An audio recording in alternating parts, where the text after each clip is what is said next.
तर आज आपण अगदी सोप्या पद्धतीनं चविष्ट लागणारी कांद्याच्या पातीची भाजी बघणार आहोत।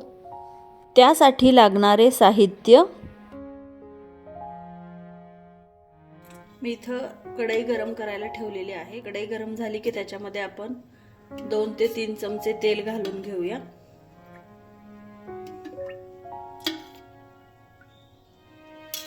तेल गरम झालं की त्याच्यामध्ये आपण मोहरी, जिरे आणि हळद टाकून घेणार आहोत।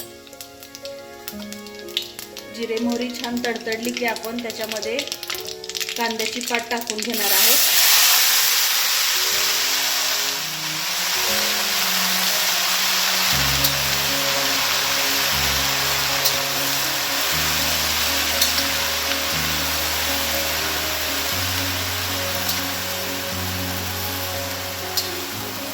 मी इथं 2 जोडी कांद्याची पात घेतलेली आहे, निवडून स्वच्छ धुवून।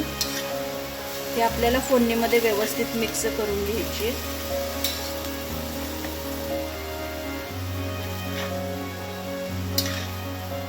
त्याच्यामध्ये आपल्याला चवीनुसार मीठ घालायचे। ह्याच्यामध्ये तुरीची डाळ घालून घ्यायची। मी इथं 3 चमचे तुरीची डाळ घेतलेली आहे स्वच्छ धुवून। तुम्ही इथं मुगाची डाळ पण घेऊ शकता। ही डाळ आपल्याला व्यवस्थित भाजीमध्ये मिक्स करायची।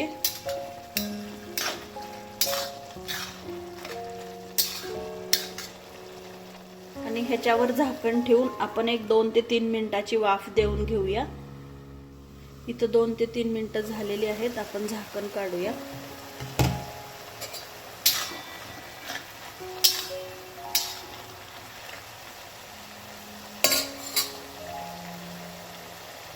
त्याच्यामध्ये आपल्याला आवडीनुसार लाल तिखट घालून घ्यायचं आहे, मिक्स करायचं।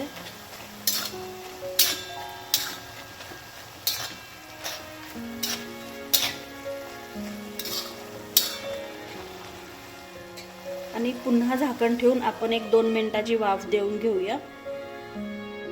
आता इथं 2 मिनिटं झालेली आहेत, आपण झाकण काढूया।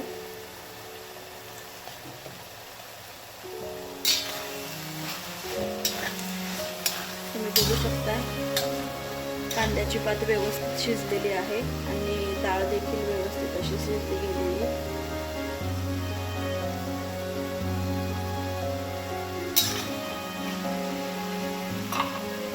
आता ह्याच्यामध्ये मी 3 ते 4 चमचे भाजलेल्या शेंगदाण्याचा कूट घालून घेणार आहे।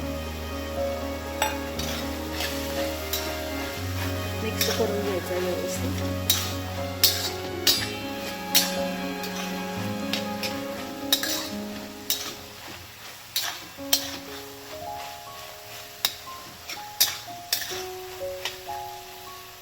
आणि झाकण ठेवून अगदी 1 मिनिटाची वाफ देऊन घेऊया। आता एक वाफ देऊन झालेली आहे, आपण झाकण काढूया। पुन्हा भाजीला आपल्याला असं व्यवस्थित मिक्स करायचंय। तुम्ही बघू शकताय आपली कांद्याची पात इथं रेडी झालेली आहे खाण्यासाठी। खूप छान वास असा सुटलेला आहे। अशी कांद्याची पात तुम्ही नक्की ट्राय करा। व्हिडिओ आवडला असेल तर लाईक आणि सबस्क्राईब करा। धन्यवाद।